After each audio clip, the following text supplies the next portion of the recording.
Welcome to the Open to Hope Show. I'm your host, Dr. Gloria Horsley, with my daughter and co-host, Dr. Heidi Horsley. Well, today, Heidi, we've got a very interesting show because we're going to be talking about organ donation. Now, some people might say, organ donation, gasp, let me off. But the reality is organ donation can be an amazing thing, and you're going to find out from a family that we're going to have today, several families. We're going to talk about the fact that you can really do some wonderful things through organ donation and things that bring peace and happiness after the loss of a loved one. Absolutely, Mom. I'm really looking forward to doing this show, and I'm excited to talk to you about the organization Live on New York because, like you said, I mean, it's incredible. I mean, I think about Scott.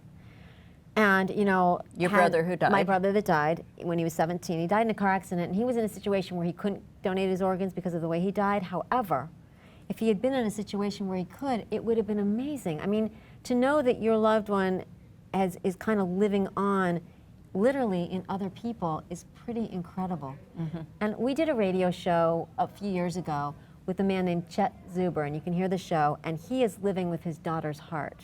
And I think that's pretty incredible. Yeah, it is, and he talked about how she became an organ donor. We're going to be talking about some of that today, which is going to be interesting. Why don't you introduce our guest, Heidi? I would love to. So we are going to talk with Kayla Smith, who is the Family Service Coordinator for Live on New York, and she is a social worker. And we are also going to talk with Judy Armijo, who her daughter Alexandra died in a drowning accident, and she went and donated her organs, and we are going to talk with Kevin Robinson, who actually has Alexandra's right kidney. And I was telling him before the show, I said, wow, that's pretty powerful because you have the energy of not only yourself, but of Alexandra living in you all the time. Mm-hmm. And I think it's amazing. Yeah, it is. And let's talk to you. You're the care coordinator for... Yes, so I'm a Donor Family Services Coordinator, mm-hmm. and I work in the aftercare portion of Live on New York. So what we do is we support our donor families after the donation process takes place. And talk about the numbers. I mean... Yeah, unfortunately the numbers are pretty grim in New York right now. We are 50 out of 50 states in terms of the registered number of donors.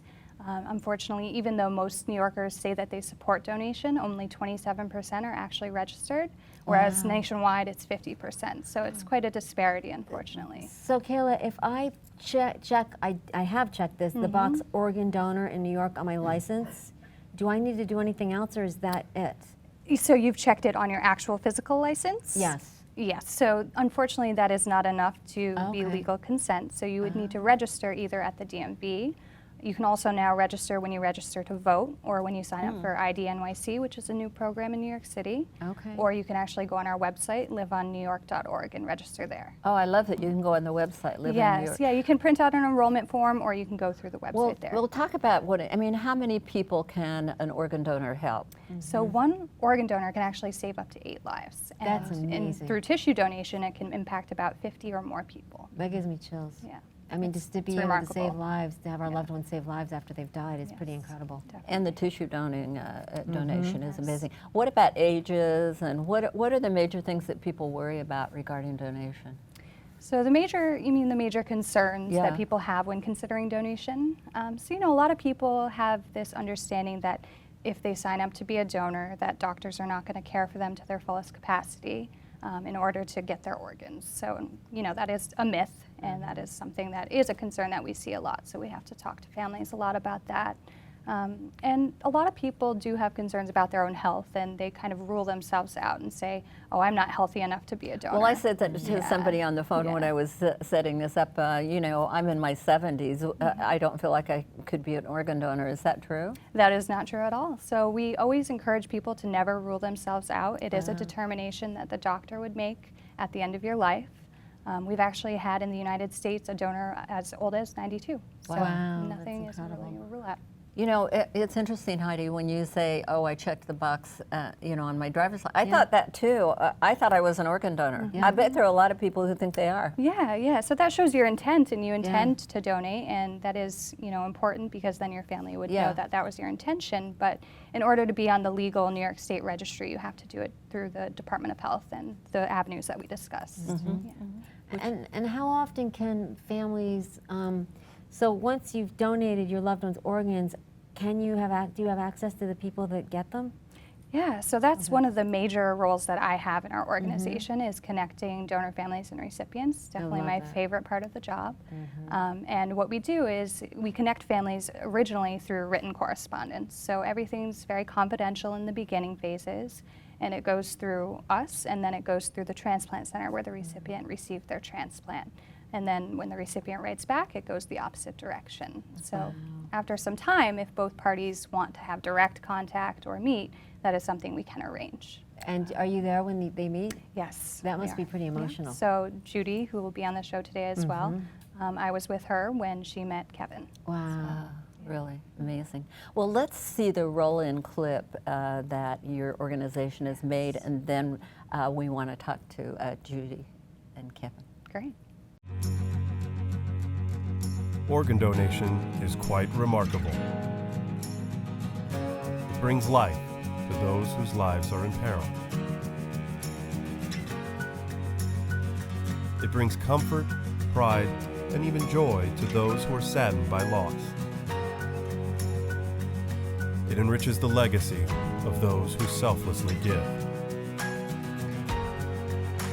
We, Live On New York, are the guardians of this remarkable cause for the 13 million New Yorkers we serve. With warmth, positivity, and expertise, we champion it. We are clinicians, educators, social workers, and more who believe in and are united around the amazing power of donation. With passion and perseverance, day and night, 365 days a year, we work to ensure that the impact of organ and tissue donation reaches its full potential for this great community we serve. In doing so, we bring comfort, we help strengthen legacies, and we help save lives. We are Live On New York, and we help New Yorkers and New York live on.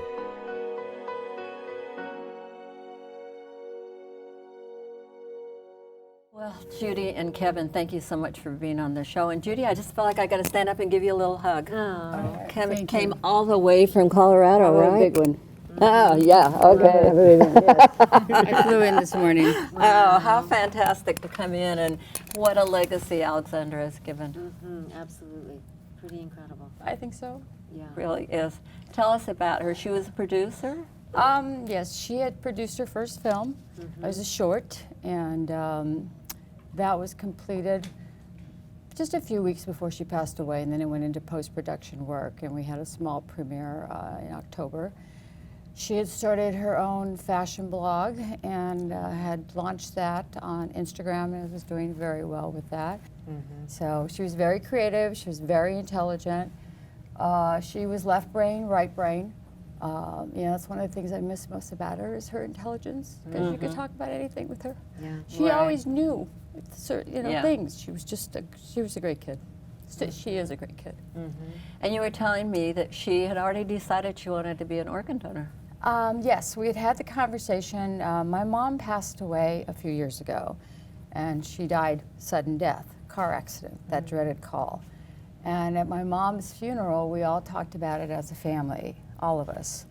And prior to that, let me go a few years ago, my brother died when he was 30. And at the time when he died, we were all together. Alex was not born yet, but my mom held his hand and we took him off life support, and she said to my brother, "Paul, I release you, go to your God, go in peace." And we were all stunned that my mother could do that. And I found myself doing the same thing. And then when my mom died, we talked about it, that we could be organ donors. And we all talked about that we did not ever want to be on life support either. And then a few years later, my dad died. And then we had the conversation. And then I knew. And Alex had become an organ donor when she was 16. Colorado, by the way, is the second state in the country. Alaska is the first for organ donation, then Colorado is next. New York is the last. So we had talked about it, and we knew. We knew that she didn't want to be on life support. I don't want to be on life support. My family all knows. We've all had this discussion. And we talk about registering. We talk about going on the donation list. I think we need to go further. We have to talk about it as a family. because I wasn't burdened with it. I knew what she wanted, and I had to honor her wishes. I didn't want her to die, of course, nobody wants that, right, but I knew what she wanted me to do. And the fact that she wanted to save lives. Exactly, you It's know. pretty, it's pretty admirable and incredible. This is here amazing. is Yes, Kevin, tell us the about recipient you. of that. It changed my life. That's the bottom line. Like it gave me a second chance at life. Wow. And then in turn, it gave me another family. Like me and Judy, we become close. Like in the last couple months that we met, and like one, I mean, to get to life, but then to have like another family is it's amazing. So to me. Kevin, tell us about your journey. You were sick. You had kidney failure, or what happened? So I had kidney failure. At the time, I had just turned 21. Wow. And I woke up that morning, typical day, getting ready to go to work.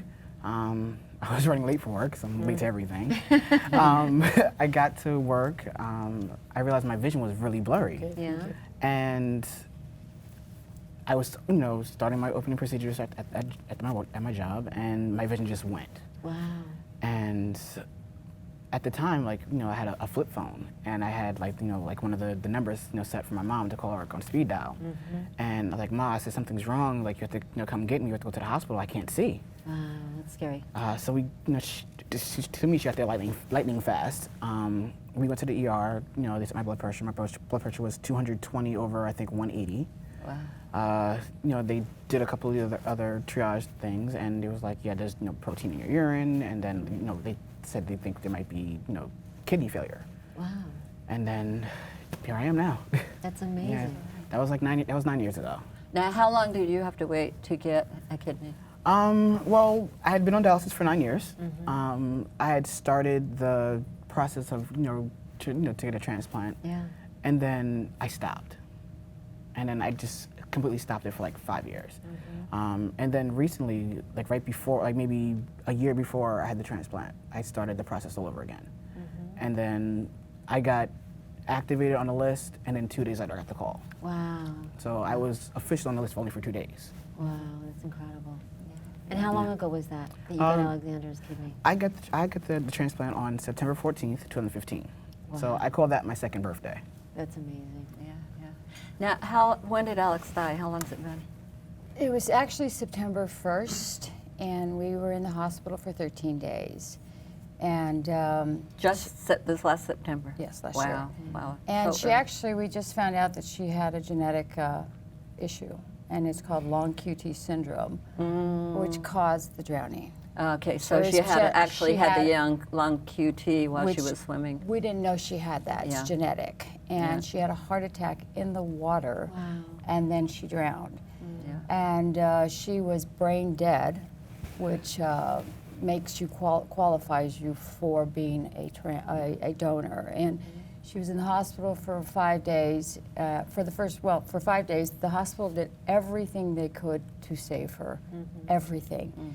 And I went to the head of the team and said to them that my daughter was a donor and that I wanted her to go off life support. At that point, we knew there was nothing. Right, That right. there was no brain activity. So the hospital never came to me. It was, again, I was being proactive because Good we for had you. discussed it. Yeah. And I know that's something that people have issues with at hospitals because they're afraid that if they're a donor, then the hospital's not going to do everything they can to save them, which is not the truth at all. They never asked me if she was a donor. Right. They just did everything they could to save her. Yeah. And when we knew she couldn't be saved anymore, there was no more brain activity. I had promised her, we already talked about it, that we would never do that to each other. Right. Right. How many people have received donations from Well, her? my brother-in-law needed a liver. I didn't know this. I mean, I knew that he was on the transplant list, but it didn't occur to me. And when I told the hospital that Alexander was a donor, actually about a day and a half later, my niece said to me, "This is really cool you're doing this because, Bill's on the list." Light bulb goes off. And I said, "Oh, that's right. What does he need?" I said, "Oh, liver." "Well, I'm giving him Alexander's liver." And they said, "Well, it's not that simple." We found out 48 was a hours match. later they were a perfect That's match. really ironic. So then everything had to be coordinated because he lives in San Francisco. So the San Francisco team had a list of things that they had to meet, or her liver had to meet. His team had to fly out to make sure everything was in order. And then the liver had to be put into him within a 12-hour window, so flights had to be coordinated. They got to San Francisco within a 10-minute window and put the liver in Bill. Bill's doing awesome. Kevin's doing awesome. Yeah. I know the other recipient, but I have not reached out to that recipient. I asked to be anonymous, and the organization honored that until I was ready That makes sense. to call. Yeah. And then when I was ready, It was funny because my family and I, we wrote a letter, and we kind of timed it for around Christmas. And that's when she got it. I think she got it the week before Christmas, or? I was very depressed about, it was a holiday. What am I going Yeah. to do during the holiday? Because I had Alexandra's, we had our traditions, and I found out that that the letter was written to me, and I thought, perfect, I'll put it in her stocking. Yeah. And I will open that up Christmas morning. That's beautiful. I spent Christmas with Bill, who has the liver, and my sister. Wow. And that I waited till 4:30 in the morning, Western Coast time, because I figured to be 7:30 East Coast time, and There. Alexandra and I would be having Christmas together, and she would open her stocking. That was the tradition. Wow. So I opened the stocking and I read Kevin's letter. And what did you say in your letter, Kevin? I don't remember word for word, but I know, like, we were very thankful and, honored for the, this gift that, that you gave me, that you and Alex gave me. And, we, somewhere in the letter, I knew we said, if you ever wanted to meet, we'd definitely be open to it. You can contact us, whenever. And then just, it happened. And Kayla, how did you get involved? Were you involved with their meeting? Yes, we were. So myself and my colleague Yifun, we were in that process of transferring those letters. And when Judy So expressed the letters her, went through you? Yes, yep. So Okay. the letters went from Kevin's Transplant Center and then to us. And then from there, we contacted Judy to let her know that she had a letter. And we always do that because we want to make sure a family's comfortable receiving that type of communication because it is a very personal choice. Right, so right. she was open to it, and we sent it to her. And a little while after, she contacted us and said that she was interested in meeting him.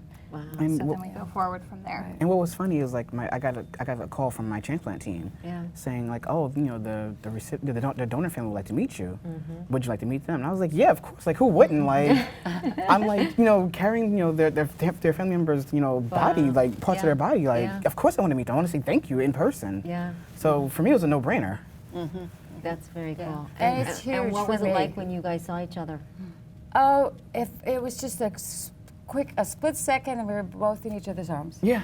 Yeah. Wow. And it was just warm and loving, and his mother was there, very sweet. It's for me, it's been huge. I've been going to support groups through the Compassionate Friends, Yeah. and it's a wonderful organization, but I sometimes feel bad that I think that I'm doing better than maybe other people should be at this stage, because I know that Alexandra lives on. Yeah. Yeah. And I feel sorry for people that don't have that opportunity.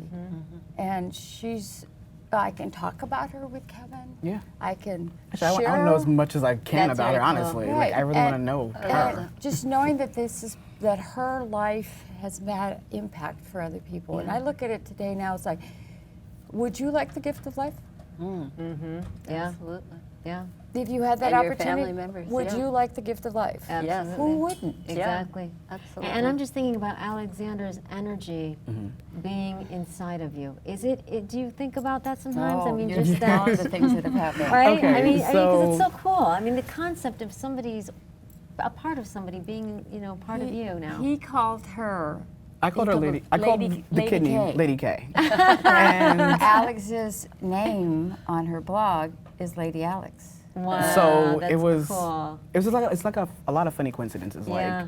Like she was into fashion. I'm into fashion. Wow. She produced a movie. I make YouTube videos. Yeah. So it was a lot of. There's a lot of Like, synergy between yeah. you guys. He gave me a Mother's Day gift. He gave me a coffee cup Yes. for Mother's Day. Alexandra used to give me coffee cups on Mother's Day. Wow. And it was weird. I was at That's work very cool. and something said, go check out Houseware, see what's going on over there. Yeah. And I usually don't go downstairs, so Yeah. I went downstairs, and for some reason I went straight towards where the coffee mugs were, And the one I gave her, it just stood out. I was like, yeah, that's the one that says Judy, like all over it. His is very manly, and Alex's were all very, very feminine. Yeah. But coffee cups. That's Yeah. that's Awesome. pretty neat. Now, were you That's with them when amazing. they met? I was, yes. Oh, I tell us was. about that. Well, I don't know if I've ever seen such an instantaneous connection. really? And these guys were just such a joy to be with. They were sharing stories and pictures the whole time.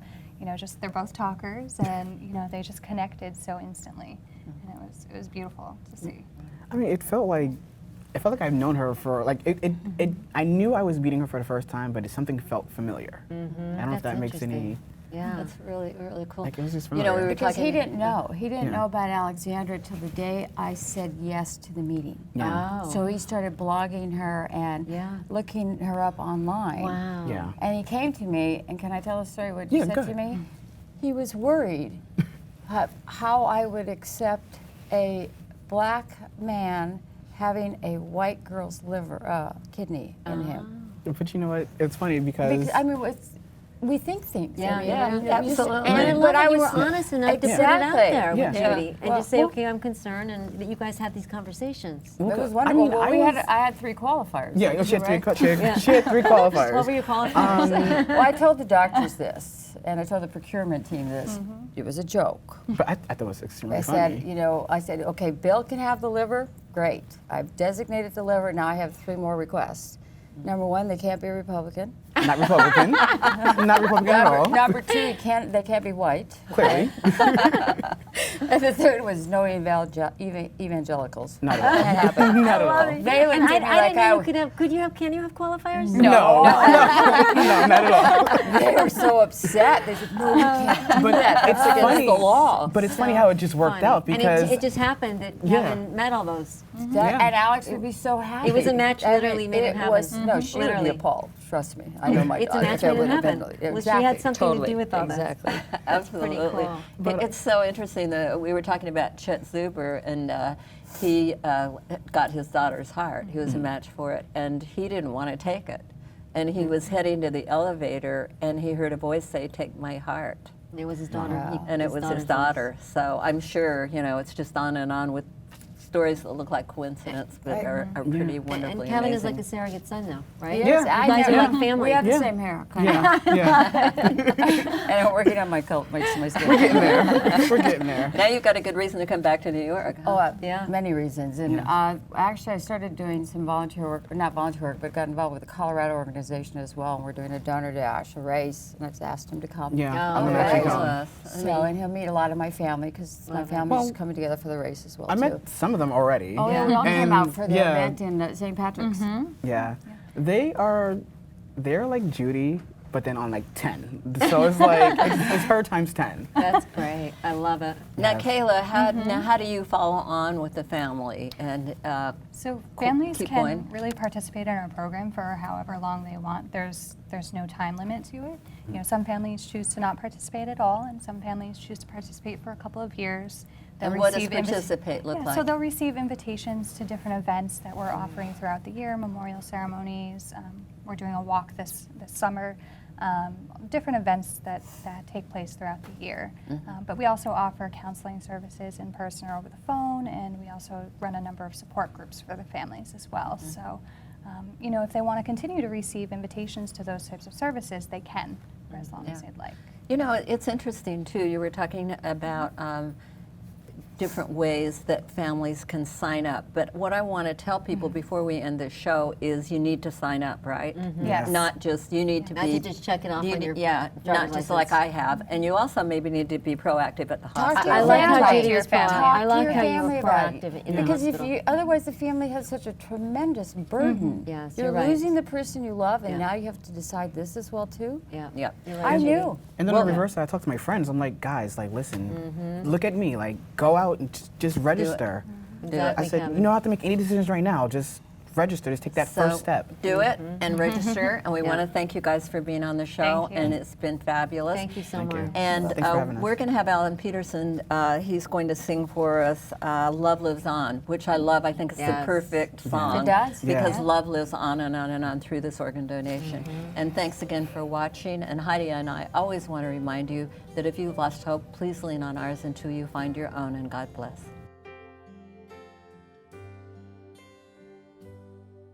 It's a voice that gently whispers like the calming of the sea, reminding us we're not alone, no matter how dark it might be.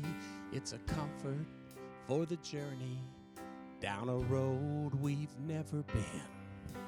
A starlit sky, a butterfly, it's the reason why we smile again. Love lives on, it never dies.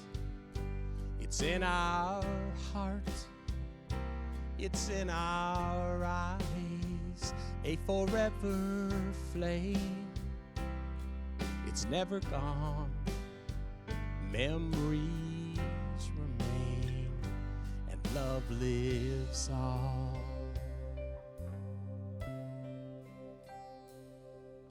It's the hand that reaches out again just to help somebody else.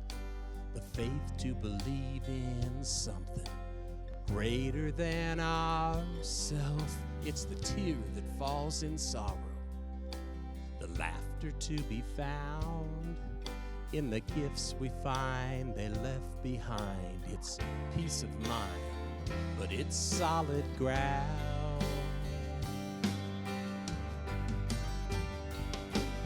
Love lives on, it never dies. It's in our hearts, it's in our eyes, a forever flame. It's never gone, memories remain, and love lives on.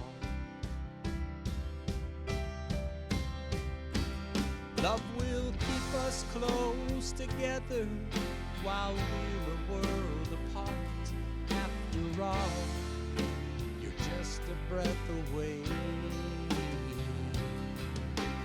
Though our arms are empty here, you live on in our heart. And it's love that brings us back to you one day. 'Cause love lives on, never dies.